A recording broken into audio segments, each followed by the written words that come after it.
पाठ चक्र। ओम जन्नीं शारदां देवीं रामकृष्णं जगद्गुरुं पादपद्मे तयो श्रुत्वा प्रणमामि मुहुर्मुहुः। ओम नमः श्री यतिराजाय विवेकानंद सूरये सच्चित्सुख स्वरूपाय स्वामिने तापहारिणे। सन 1895 ईस्वी में 23 नवंबर को लंदन में दिए गए एक भाषण पर आधारित विषय ज्ञान और कर्म। मनुष्य को सर्वोपरि बल विचार शक्ति से प्राप्त होता है। जितना ही सूक्ष्मतर तत्व होता है उतना ही अधिक वह शक्ति संपन्न होता है। विचार की मूक शक्ति दूरस्थ व्यक्तियों को भी प्रभावित करती है, क्योंकि मन एक ही है और अनेक भी। विश्व एक जाल है और मानव मन मकड़ियां। यह विश्व एक विश्वव्यापी सत्ता का गोचर रूप है। इंद्रिय गोचर वह विश्व नियंता ही तो हमारा विश्व है, यही माया है। यूं तो यह संसार भ्रम है, सत्य की अपूर्ण झांकी, एक अर्ध उद्भास। जैसे प्रातः सूर्य एक लाल गोला दिखाई देता है, इस प्रकार सभी अशुभ और दुष्प्रवृत्तियां दुर्बलता मात्र हैं, शिव की अपूर्ण झांकी। निरंतर विक्षेप किए जाने पर सरल रेखा एक वृत्त बन जाती है। शिव की खोज स्वयं अपने में ही वापस ले आती है। मैं स्वयं संपूर्ण रहस्य ब्रह्म हूं, मैं एक शरीर भी हूं, निम्नतर अहम, और मैं विश्व का प्रभु भी हूं। मनुष्य को नैतिक और शुद्ध क्यों होना चाहिए? क्योंकि इससे उसकी संकल्प शक्ति बलवती होती है। वह सब जो मनुष्य की सत प्रकृति को उद्भासित करते हुए उसकी संकल्प शक्ति को सबल बनाए नैतिक है, और वह सब जो इसके विपरीत करे अनैतिक है। मानदंड देश देश और व्यक्ति व्यक्ति के लिए पृथक पृथक है। मनुष्य को कानूनों, शब्दों आदि की दासता की स्थिति से अपने को मुक्त करना ही चाहिए। आज हमें संकल्प की स्वाधीनता भी नहीं है, पर जब हम स्वाधीन होंगे तब होगी। इस संसार को त्याग देना ही संन्यास है, त्याग है। इंद्रियों के माध्यम से ही क्रोध और शोक का जीवन में प्रवेश होता है। जब तक संन्यास नहीं है तब तक अहम और उसे सचेतन बनाने वाली वासना परस्पर भिन्न होते हुए भी अंततोगत्वा यह पार्थक्य मिटकर दोनों एक हो जाते हैं और मनुष्य पशु बन जाता है। संन्यास की त्याग की भावना से अपने को अनुप्राणित करो। कभी मेरा शरीर था, मेरा जन्म हुआ था, मैंने संघर्ष किए थे और मेरी मृत्यु हुई थी। यह सब कितना भयावह भ्रमजाल है। यह सोचना कि व्यक्ति शरीर पिंजर में बंदी था और मुक्ति के लिए हाय हाय कर रहा था। पर क्या संन्यास का अर्थ यह है कि हम सब तपस्वी हो जाएं? तो फिर दूसरों की सहायता करने वाला कौन रह जाएगा? संन्यास तपस्या नहीं है। क्या सभी भिखारी ईसा होते हैं? दरिद्रता साधुता का पर्याय नहीं है, प्रायः विपर्य है। संन्यास मन का होता है। इसकी सिद्धि कैसे होती है? एक मरुस्थल में जब मैं प्यासा था, मैंने एक झील देखी। वह एक मनोहर दृश्य वाली थी। उसे चारों ओर वृक्ष घेरे हुए थे और उनकी प्रतिच्छाया पानी में उल्टी दिखाई देती थी। पर यह सारा दृश्य मृग मरीचिका सिद्ध हुआ। तब मुझे ज्ञात हुआ कि 1 महीने से मैं प्रतिदिन इस दृश्य को देखता आ रहा था। केवल उस दिन पिपासु होने पर मुझे उसके असत होने का ज्ञान हुआ। अब मैं 1 मास तक प्रतिदिन फिर उसे देखूंगा, पर मैं कभी भी उसे सत्य नहीं समझूंगा। ठीक ऐसे ही जब हमें भगवत प्राप्ति हो जाएगी, तब इस संसार का, इस शरीर आदि का भाव तिरोहित हो जाएगा। इस भाव की पुनरावृत्ति हो सकती है, पर तब हमें ज्ञान रहेगा कि ये असत है। संसार का इतिहास बुद्ध और ईसा जैसे व्यक्तियों का इतिहास है।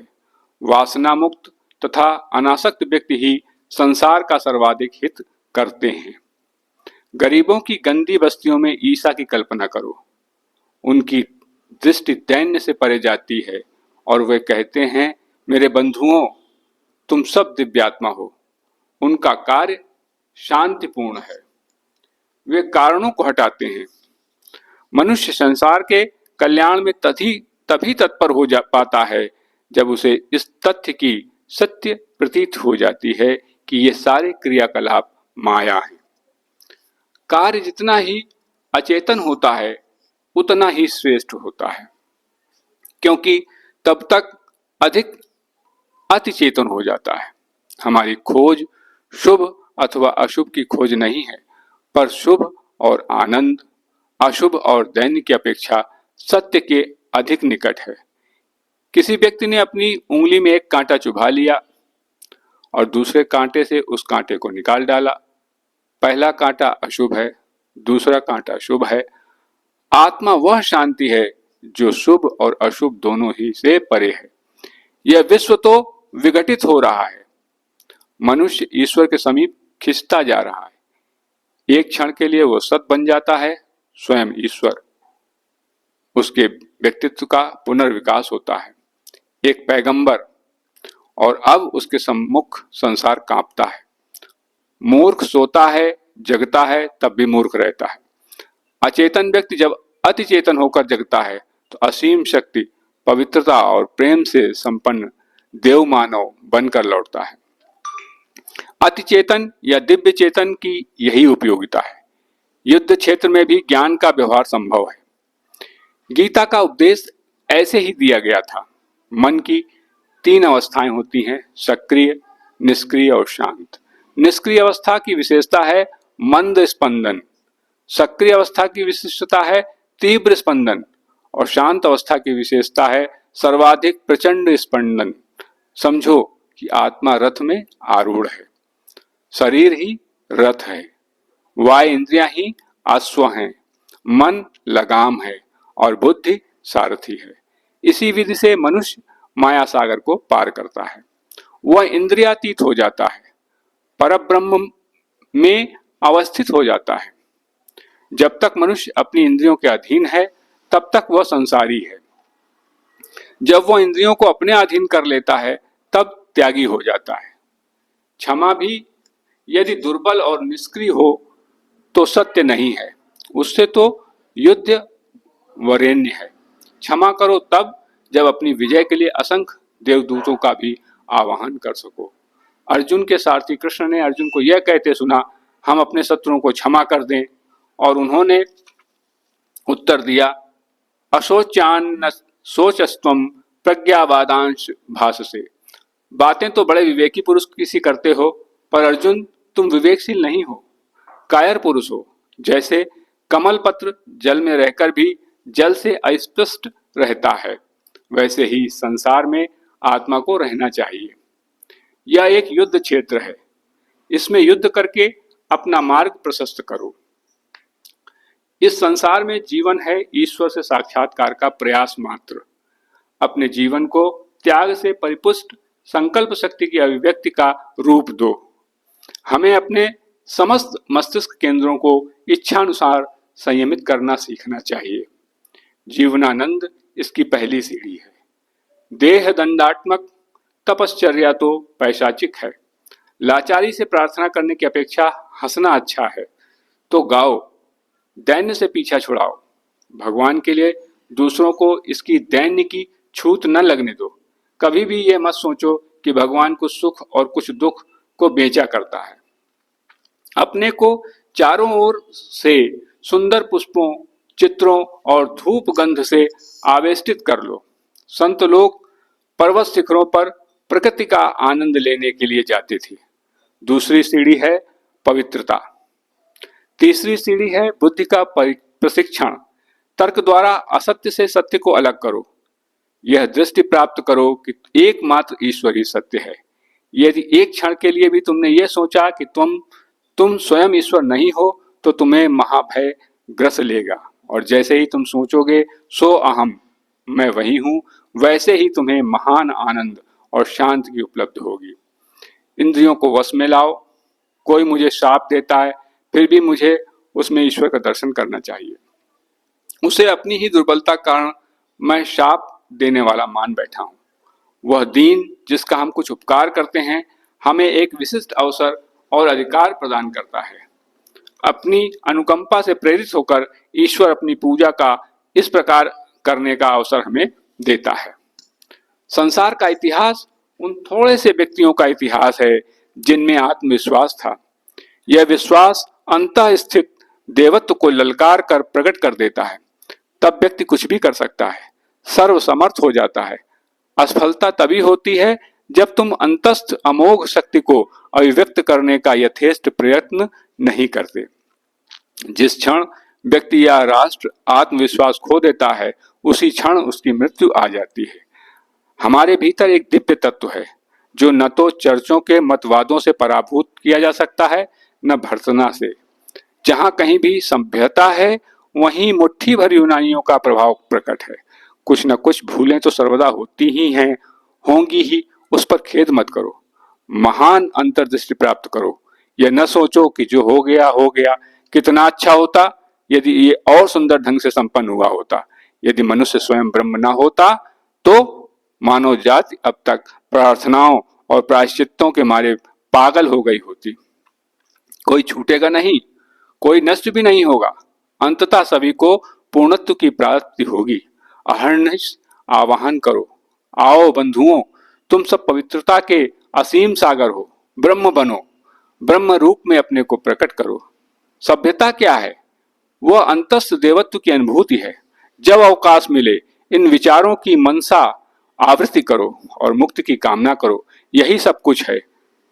जो कुछ ईश्वर नहीं है उसी अंगीकार मत करो, जो कुछ ईश्वर है उसे प्रतिष्ठित करो। अहर्निश इसका मानस संकल्प करो। इस प्रकार आवरण क्षीण होता जाता है। मैं न मनुष्य हूं न देवदूत, न कोई मेरा लिंग है, न कोई मेरी सीमा है। मैं स्वयं ज्ञान हूं, मैं ब्रह्म हूं। न मुझ में रोष है न घृणा। मैं हर्ष विषाद से परे हूं। जन्म मरण मुझे कभी व्याप्त नहीं हुआ, क्योंकि मैं तो निर्विशेष ज्ञान, निर्विशेष आनंद हूं। मैं ब्रह्म हूं। जो मेरी आत्मा है मैं ब्रह्म हूं। अपने को अशरीरी अनुभव करो। शरीरबद्ध तुम कभी हुए ही नहीं। वह सब अंधविश्वास था।